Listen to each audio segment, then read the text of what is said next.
Hello. I don't know if I'm opening because we didn't talk about that, but welcome to Writer's Chat. I thought John was going to say something, but I'm not going to leave everybody in awkward silence. It is Writer's Chat Tuesday. We are here today. We are discussing the topic of procrastination. I have Johnny Alexander with me and Melissa Stroh, and some of our guests are on screen today because we love them and we think it's a great idea to have some discussion among everybody today. So we're talking about procrastination, and Friday happened to be National Fight Procrastination Day. You know, those unofficial holidays. So I think this is perfect timing, and we actually did not plan that, which is really kind of funny. But we've been talking about procrastination a little bit, and one of the things to think about is, we don't write sometimes, and we wonder, or we get down on ourselves and we think we're procrastinating. But I kind of wanted to highlight the fact that procrastination isn't the reason for all the reasons that we don't write. I think it is one of the reasons that we don't write, and that's an intentional avoidance of a certain piece that we want to write. But there are other reasons that we might not write. And then we can get down on ourselves thinking, oh, I haven't been able to do this. I'm just such a bad procrastinator. Well, no, procrastination is like an intentional avoidance of something. I know that all of us here have a little bit of intentional avoidance about certain topics at certain times. But then there's other reasons that we might not get to write, or we might not write, and because perhaps we're overloaded. We might have so many things that we're having to do, or so many things that we're trying to write, or there's just so many tasks that we know we have to get through, and we can't get to the thing that is on our mind, and we're thinking about it and thinking about it. And so we kind of can get down on ourselves saying, oh, I'm procrastinating. Well, that might not actually be the real reason that you're not writing. It also could be that you're actually doing things, but maybe your task ordering is a little bit wonky. And so maybe you're one of those people that just has this intense need to check off boxes and feel like you have gotten something done. That's kind of something that we have been talking about a little bit recently. Um, so I'm going to back up a little bit to procrastination, actual procrastination, avoidance. How many here have actually purposefully not written on something, purposely avoided it? Oh. Okay, just about everybody's hand. Well, everybody who's on screen has raised their hands, and I bet there are people that are off screen have also raised their hands. We're in good What are the company. some what are some of the reasons we avoid what we do? I'd just like everybody to share a little bit. Carissa, what are some of the reasons you purposely avoid something? Well, my recent book that just was published, like when we were in the very last edits, and she sent it back one more time, and I had about 10 devotions that still needs a little bit of tweaking, but there was one in particular that was so hard to write, and she was asking me to go a little bit deeper. And that one in particular, I tried to get at it, had to table it, went and did other things. And then had to keep coming back to it. And then when I sent it that last time, I was like, I don't ever want to see it again. but but yeah, that was one where part of it was the difficulty of just the subject matter, and that made it hard to dig a little deeper and write. But it was interesting because once I sat with it, once I really let myself feel what I felt, then it wrote itself. Mm. Excellent Yeah. input. Yeah. Pam. When I'm so completely overwhelmed and exhausted that I know anything at all that I'm going to put down on paper is going to be bad, so bad I wouldn't even be able to edit it. That there's times like that where my brain just I can't. And so I don't. I avoid it and come back to it when I'm in a better space, or I'm rested. Yep. Anybody else? Melissa, Sophia, David? discouragement is a big one too, whether with the writing itself or maybe the circumstances surrounding the time that you come to write. With the writing itself, I've had instances where I come at it and just keep coming up against walls. There's something about it's not coming together, or you're feeling like it's all a dismal failure, and like, why am I writing at all? I shouldn't even be doing this. Time to throw in the towel. All the things that we tell ourselves over and over, especially if you're facing extra discouragement on top of the walls you're coming against with your writing project. And so then you just kind of block it out, shove it aside, and say, I don't want to look at it. And you keep putting it off, even though you've just got to make yourself get back to it. And then burnout too, which kind of addresses what you talked about with the time order of things and what you're doing. You feel like you've got to do all the things, and all the things are coming in at you all at once, and then you just throw your hands and say, I'm done. And it becomes a matter of procrastination again. It's like, no, I can't deal with that. It's kind of like PTSD to even look at it. Yep. It's not there. I don't see it. Oh, look, dishes. And it's bad if that's what I say. I may even fold laundry to procrastinate. It's bad for me if I start cooking. Sophia. For me, it's fear. And fear mixed with imposter syndrome. I'm just like, what do I think I'm doing? Who do I think I am? Is this any good? Am I just making a fool out of myself? And it's a very paralyzing feeling to work on it and to work on it and to work on it, and then say, oh, now I got to change this. It's just fear and a little bit of laziness too, because I don't always want to work as hard as I need to for research. Like right now, I got to do more research. So right now I have 2 loads of laundry folded on the sofa. Yes. And you can still put them away. That buys you a little more time. There you go. And then the laundry regenerates, so you have more to do. Yeah. Always more laundry.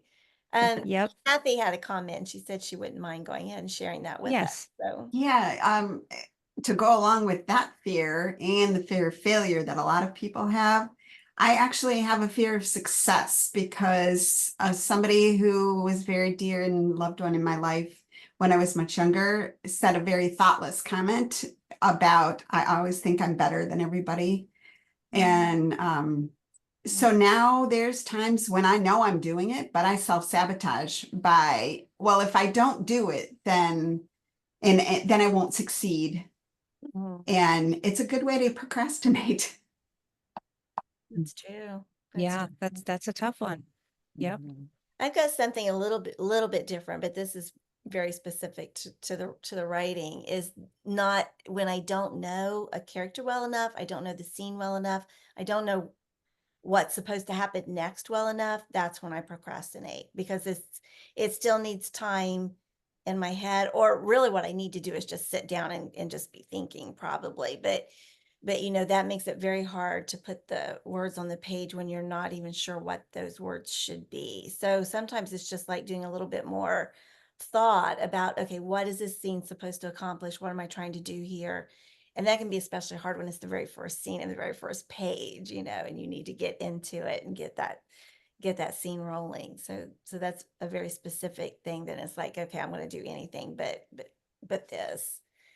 Yeah, that's what I deal with as well. I have a really hard time doing that, except that then I go a little bit further and I start to think that because I don't know this, I can't figure it out. And so I don't realize that I can figure it out sometimes. And so I'll just continue to procrastinate, instead of trying to implement some ways to get out that creative process to discover what I don't know. I don't always trust that I am able to discover what I don't know, and what I don't know always makes me sit down and stop and not do something.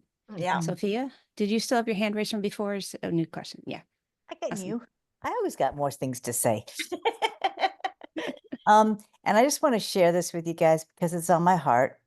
And I'm speaking to myself as well. It's because I think all of us here, and I know most of you, have had people, a lot of people say that they love your writing. And you've probably had a couple of people in comparison be critical of it, maybe dismissive or discouraging.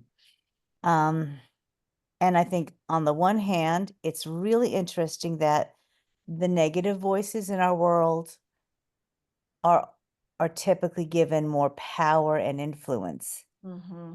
than the positive voices in our world, whether the, and including the ones that come from ourselves. The other thing is that I try to remember that God's voice is the only one that matters. And if he has given me a thought, a word, a story, a vision, Yeah. I need to be faithful to him, regardless of the naysayers and the yaysayers. I need to work for him and not for the, I mean, yes, I need to work on craft. Yes, I need to do all the other stuff. But I need to be doing that all in order to obey the one who knows me best Mm-hmm. and loves me most. So that's my encouragement to all y'all and myself. And that's not an easy thing, but it doesn't mean it's bad. You know, sometimes the best things are the hard things we work through like that. Yeah, Yep. that really reminds me of a question I had written up for this, and I think it's a good springboard off of it to explore that more. I had come up, oops, wrong document. Here, look at my correct one here.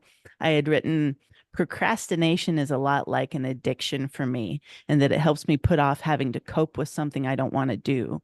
And how do you recommend I and others who experience the same struggle combat that mindset? And that's exactly where it is. It's you taking your eyes off of God and his mission for you and saying, I can't face it. I can't do it. You're looking at me, I, circumstance, and saying, I need something to help me cope, rather than going to the one who created you and is in control of all the circumstance. So more thoughts on that, That's getting yourself excellent. away from that mindset. That's Yeah. excellent. I just have to share what Bethany put in our chat. She says one time, to avoid writing, and it was under a deadline, she pulled the stove out from the wall at a rental and cleaned the whole thing. That's desperation right there. Yeah. But I have to say, sometimes doing something else when you're stuck can help unstuck you. Oh yeah. Upstick That's you. true. Upstuck you? Oh gosh, Stuck. I'm wording wrong today. We'll just laugh at my Unstick. expense. But there, I've We'll done save that for grammar, right? yeah. I'm taking notes. I'm Can taking help notes. unstick you. I write better than I speak, so don't get me on my speaking. I have time to change, and that's why I'm a good editor and not a good speaker all the time. Yeah. It's also why I'm funny a lot more in person. But no, that I've done a 24-hour writing contest where time crunch is a thing, and you're trying to get everything done, and you get stuck in a certain scene. And I was really stuck and couldn't get an ending for once. And finally, I just said, I can't do this anymore. And I got up and I went away. And as I was brushing my teeth to get ready for bed, all of a sudden, bing, there was the answer. Yeah. So walking away and taking a step away for a time is not bad. Sometimes I think what we might view as procrastination is really a trigger within us saying, hey, I need a break. I need some space, some think time so that I can process something. Because when we're just hammering and hammering, we get really narrow-minded and focused in on the one thing that we can't really do well or we're struggling with. And it shuts down our creativity and we can't get through it well. So walking away a little bit for a time can be very beneficial. Yeah. Well, and I've Leslie, I found, think you were going to say go something. ahead. I think. Yes, Maybe. I was going to agree with what Melissa said Okay. about success. Because I feel God wants to do so much with my stories, because somehow my life is in my stories, even though I didn't plan them that way. and God wants to use those stories to reach other people that may have been going through the same thing. But I have a problem with the feeling of success and how it can change my life. You know, like to be in where I am now and then think of where he wants me to be in front of people, speaking in front of people. I have always been a shy person. I'm not like I can speak to people, but speaking in front of people is a problem for me because I tend to speak faster than my mind more. My mind goes faster than my mouth will speak. And so I have a tendency to run words the wrong way or and I have to remind myself to slow down. But I also have siblings who have always been critical of success. Like if I get a job, well, how did you get that job? Or, well, how Yeah. did you do that? And so I have a fear of not wanting my close relationships to change, but I have to remind myself that what God wants me to do is going to touch so many people. Yes. And if I can do that, then it doesn't matter what's going to happen in my inner circle. And then maybe somehow it will also change my inner circle for better. Like if they Yeah. see, because I know my husband used to say when I worked in a bank, he was working back office, but I was working in branches, having to be with people and all this stuff. And he always said, I would walk by and I would see you, and I was so proud of you that you were doing this job, even though it wasn't always easy. And so I guess that's a good thing, to think of, if I do it, it's going to be a good thing. It's going to be a positive thing. But the everyday is really hard for me because Mm. I'm having, blurry vision issues now. And I'm, always dealing with a lot of stuff going on in my family. And so I'm just like, okay, Lord, you want me to do this? And I was just writing this in my journal this morning. How? How can I do this? You've called me to it. I've said yes, but how? How Mhm. can I? Because I can't do this on my own. So bring me to where you want me to be. I'm willing. I'm a vessel for you, but I can't do it on my own.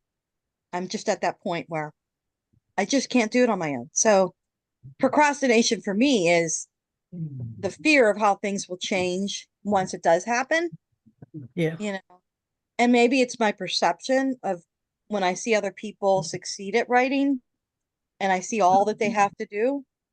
I'm like, I don't know. Can I do that? Do I want to do that? I want my life to change. Like singing has always been something that I've been singing since I was 3 years old, but I never wanted to be a singer because I never wanted that lifestyle. I didn't want to have to travel all over the place, and be a singer and never have family. So I guess, there has to be a balance for me to make it work. And I'm holding back sometimes, I think, because of that. Yep. Yep. One of the things that happens when we procrastinate, which also happens when we get stuck with writer's block, and we can tie that in a little bit, is our projects can come to a stop. And so we end up losing momentum. And when we lose momentum, it's like a big freight train coming to a halt on the tracks. It's really hard sometimes to get a big, long, heavy freight train moving again from a standstill position. It requires an enormous amount of energy to get a freight train moving. And the same is really true for a writer whose project has just come to a stop for a time. It requires extra energy to get it going. And that can backfire sometimes when we look at trying to do it. We can feel this heaviness and this weight. Somebody put in the comment, overcoming inertia. Yes. It can, really get in our head that, oh, I can't do this even more. And then we can we can tend to sit down more and more. It can help us to get moving again by recognizing that the initial starting again does take a little bit more effort. But if we can get that initial train in the gear. They don't exactly use gears probably, but putting it into the right mode to start moving forward again. If you can get that initial oomph, once it starts to move a little bit, it begins to pick up momentum. And then the momentum of the project and moving forward in the project begins to carry itself, and the energy required to continue doing the project, to continue writing, becomes less. So if we can know that about our writing and know that when we're stuck having procrastinated or stuck in writer's block, or just stuck that where maybe life happened and we were forced into a position where we had to stop writing, we could just know that, say, okay, I'm only going to be required to put forth this extra energy in the beginning. And then after I begin, it's going to begin to carry itself. That can help us mentally overcome that starting point that requires so much and give us courage to do that. And I think remind ourselves why we stopped. Like my middle grade fantasy, the character's in a cave, and he finds a journal, which is crucial, to the plot of the story. And I had to stop writing the story because I need to know what's in the journal. So to remind myself that I'm getting back to the story, let me get the journal figured out, because if I don't do that, then I'm going to mess up the whole plot and have to go back and totally rewrite, which is really frustrating. And then you really want to procrastinate. Yep. I think one of the ways that can help us begin to gather up that energy to give us the courage to start moving again is to go back to that project, review it, read through it, what we've already done. If we haven't done anything yet, read any notes that we might have taken about the project.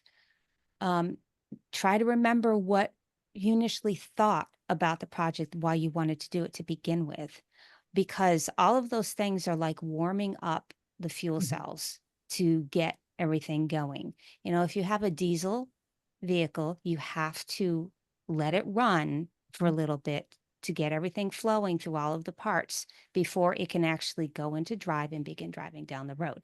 Right. So we need to do the same thing when it comes to writing. One of the ways to do that is by reacquainting ourselves with the elements of the project. And then when we do that, we get those juices flowing again. It reignites the creativity, it reignites the desire that we had for the project. And then when we have enough of that, then we can put that lever into the drive mode and begin to go. And you don't have to go fast, you just go, even if it's at a snail's pace, because once you get a little momentum, more will begin, and then it will continue to go, and then it can go faster. Starting off from a standstill is always going to be slow to start, and it will go faster later. Goodness, I was thinking about something else, but it flew out of my head for a minute. Somebody else wanted to say something? Yeah, Carissa. I was just going to say that, off of what you just said, sometimes changing gears. So like, I will get stuck on the screen because oftentimes the screen time my brain just starts to get a bit muddled. So if I stop and I actually have a notebook, that I'll just go and I'll write in the notebook. That has been an incredible way of just breaking free. I was like, why couldn't I type that out on the computer? But having that notebook, it kind of seems to then I just don't have the same parameters, I think, is what it is. Gives your eyes a break too. Yeah, gives my eyes a from break. all the pixels on the screen and everything. Yep. I remember what I was going to say. And it kind of goes into, what about avoiding procrastination? Is there a way to avoid procrastinating in the future? Because maybe we're in the middle of a project now, but we don't want to hit a spot later on where we do end up procrastinating for whatever reason. And I think one thing that can help us to avoid that is by writing down why we're doing the project. What about the project interested us to begin with? What interests us now? Did God give us something for why to do it? And writing down those things. Why am I doing this to begin with? What do I love about this? And I think that also helps to keep the focus, because sometimes when we're in a project, we can latch on to other ideas in the project and begin going down an alternate track, and we might lose the original focus. And then sometimes we get too far down that track, then we go, what am I doing? I don't like this. And we forget the original reason we began. And some of us can fall out of love with what we're working on. So I really encourage everybody to write down the original idea. Like if you're writing a story, what about it sparked your interest? What did you love? What was so fascinating you just wanted to pursue it more? Write it down. Good idea. Yeah, because it really helps to, well, keeps focus, but also helps to avoid procrastination. There's some other more tried and true talked about ways to avoid procrastination or to break through procrastination. One of them would be free writing, where you just sit down, set a timer for 5 or 10 minutes, and you just begin writing anything at all on a page. Even if you're writing, I don't know what to write, I don't know what to write, I don't know what to write. Eventually, enough of that, something else comes in and you start writing something else. And if you just keep doing that, you get in the practice of writing, and then the writing instrument is primed again. Then you can turn back to your project, and it's a little bit easier because you've been at least writing something. Another one is using a Pomodoro timer.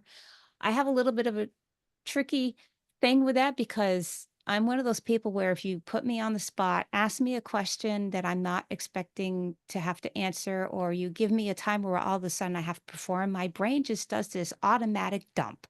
And I can't think of a thing. And I don't like that about myself, but it is kind of what it is. But we had a conversation back, and it was David who mentioned that he uses a Pomodoro timer in a different manner. He sets it more as a time, like a framework. So he gives himself a certain amount of time, and it's not really a production thing. You have to produce so much in this amount of time. It's more, okay, this is freedom to have this space to write. And when it goes off, that's the, okay, get up, maybe take a walk or whatever. So it, that way you just kind of don't go off forever and forget to feed your kids because you've hit some kind of hyper focus, right? So it's really, I loved that. That was a new perspective for me in coming to, Pomodoro timers, setting it as a framework and just freedom to sit in this space unhindered. Well, if there is such a thing, if you have kids, that can be a challenge, but you'd try, right? So and that was a really good idea. You can also employ the focus mode on some of your devices and just turn some other things off. I have a web browser where I can just hit focus mode and it will just quiet the whole thing, and I don't go there. Of course, everybody knows avoid the social medias and all of that if you want to try and write. There's also the reward systems that people will often talk about. I don't recommend using food as a reward because then you're going to have to get up and start using exercise as a reward. And then here's one that I kind of touched on a little bit earlier. Some of us really have an intense need to find satisfaction by checking off things. So I like to check off things. It makes me feel like I've accomplished something. The trouble is sometimes we go and we do the little tiny things that we don't need to do, and we avoid the big things because it takes so much more energy to check that one off than it does to put away the dishes. So what I recommend is taking that bigger thing that you need to do, the writing project you need to do, and break that down into subtasks and make a little subtask for every little aspect. Research why trains go too fast. Research this, market this, look for, just whatever you need to do for your writing project, make it into small, little, tiny things, because then you can go through and you can start to check off the little subtasks. And as you're checking off the subtasks, then your bigger thing is getting closer to completion. And that gives you a lot more satisfaction. You can see all the check marks.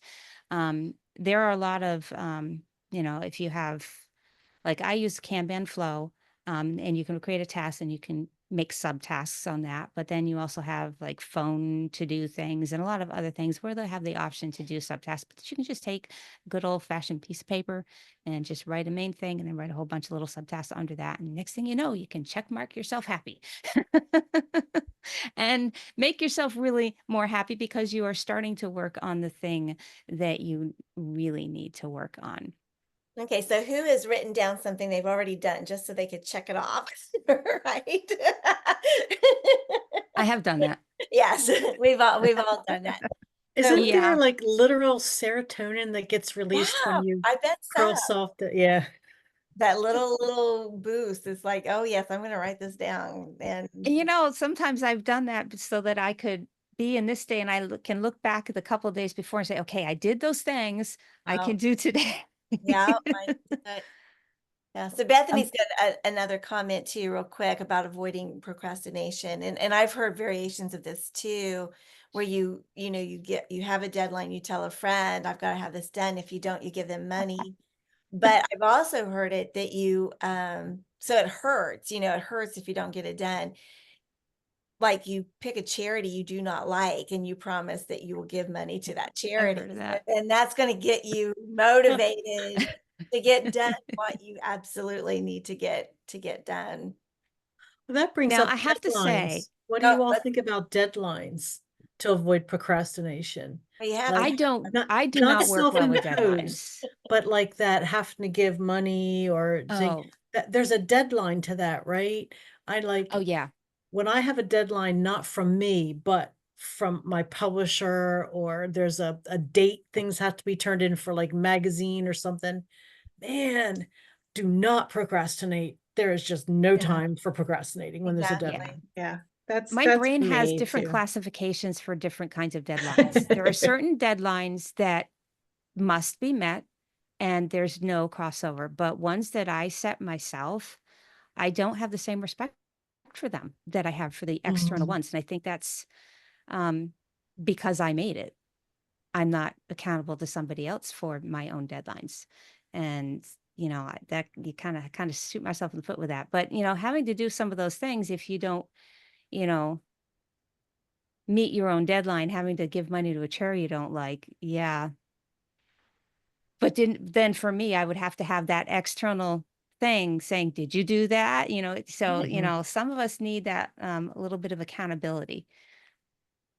Yeah, somebody else commented they also don't have respect for their own internal deadlines. And I think that's where accountability partners can be extremely valuable. Mhm. Yep.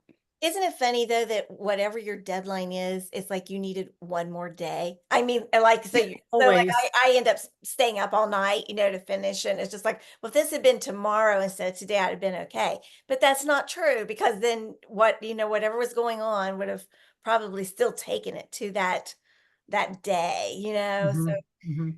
yeah, but I don't think any of us do well with our own deadlines like No. that, but like the No. next short story that I want to write and submit, there's a deadline for Yeah. submitting that, or I'm not even going to be considered, you know, Right. for it. So that's the type of deadline that works better for me. Going.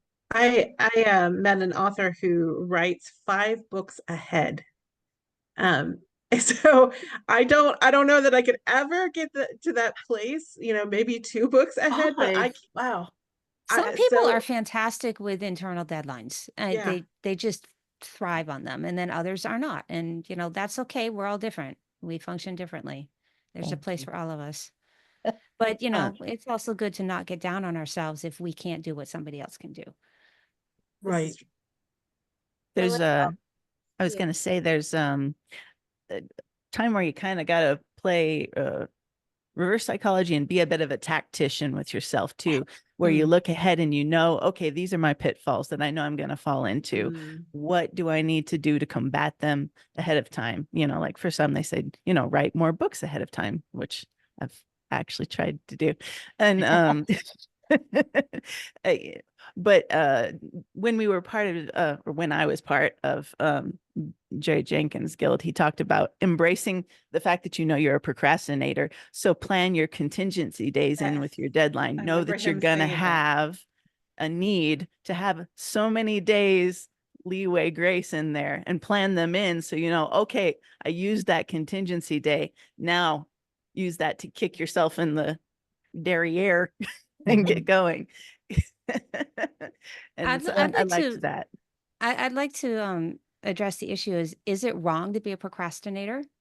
Because I think we all have this idea that it is wrong to procrastinate. Well, I But think I A reason. I have a feeling that it's not just something that we do and then it's a wrong thing. I think that there are certain personalities that are just more apt to procrastinate. And if that is a character element, is it good or fair to say that it is wrong?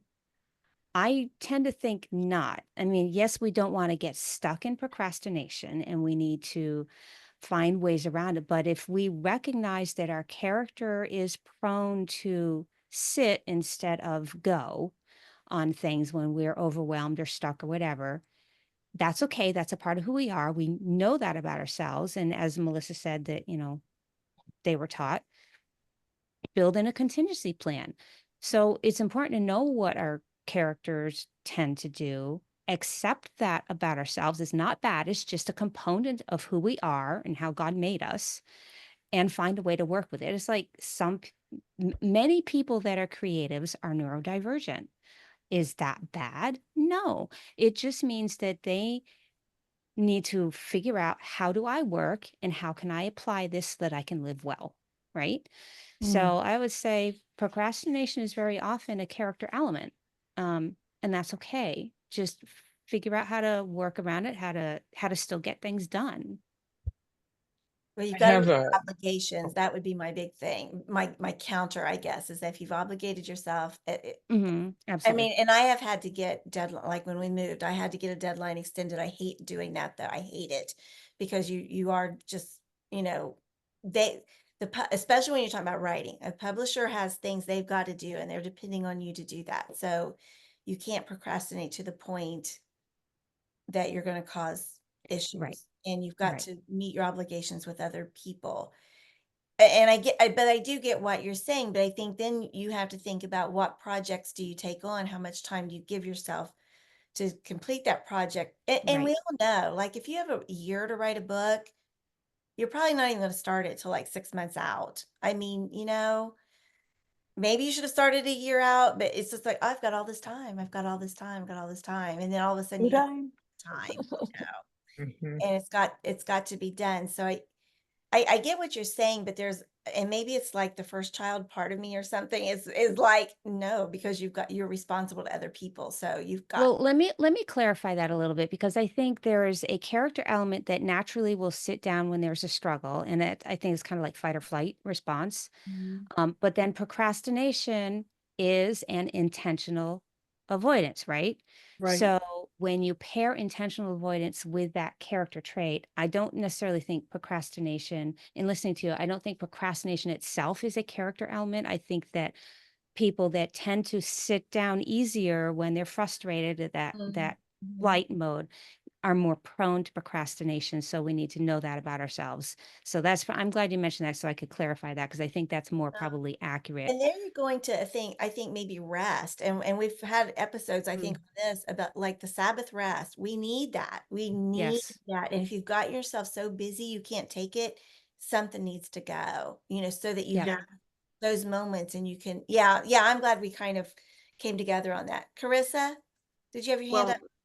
now it's gone, but I think I get how to remember, but um sometimes for me, procrastination happens when I have so many things that I'm doing, going back to what you're saying, that I don't feel like I can do all of them or do them well.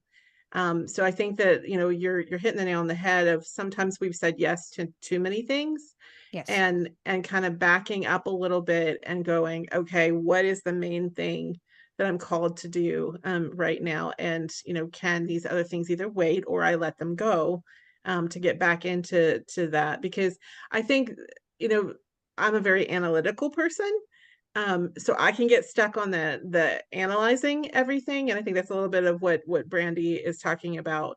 And that's a character quality, and that's okay. Like I analyze things, but it also means I look at things at different angles. So like, I see things from different perspectives. So that's a good part of it.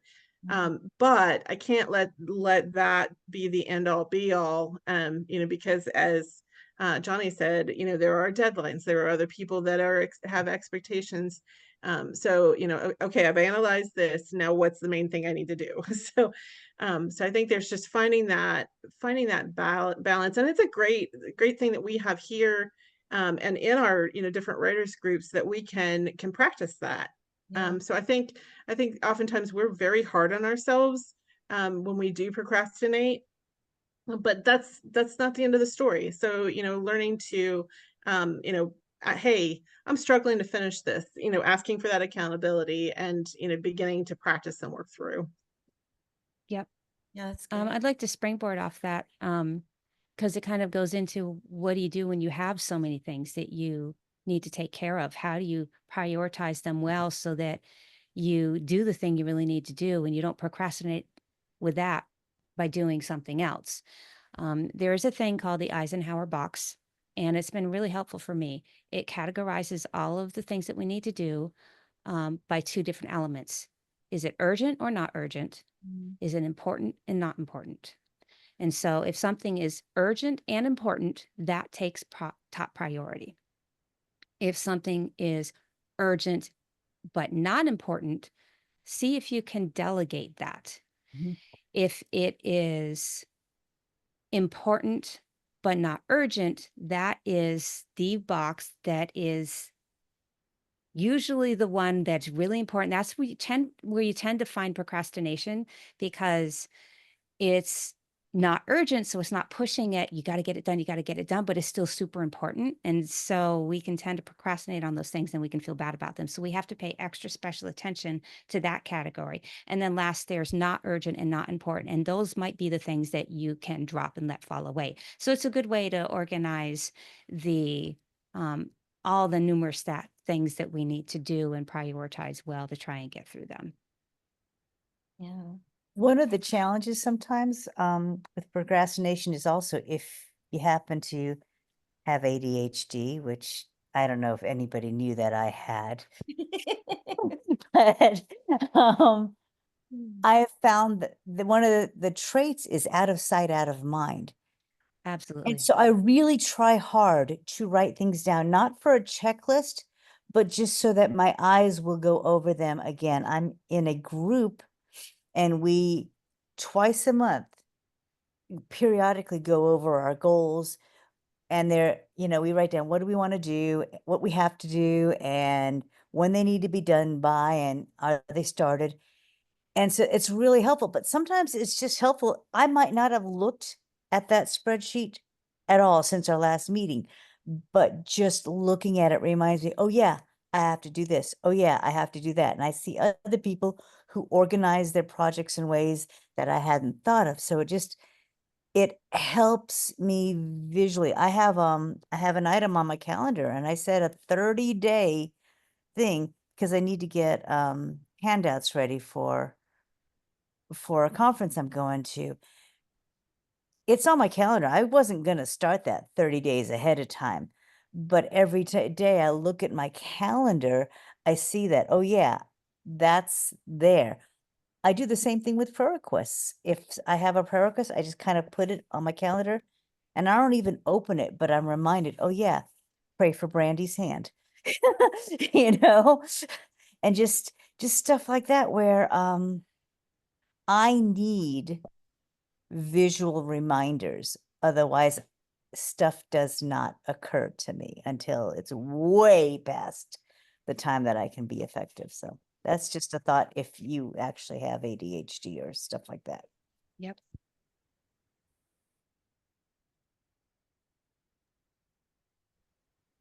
All right. Anything else? We're getting to the top of the hour. So is there any other comments anybody wants to make, or any tips on handling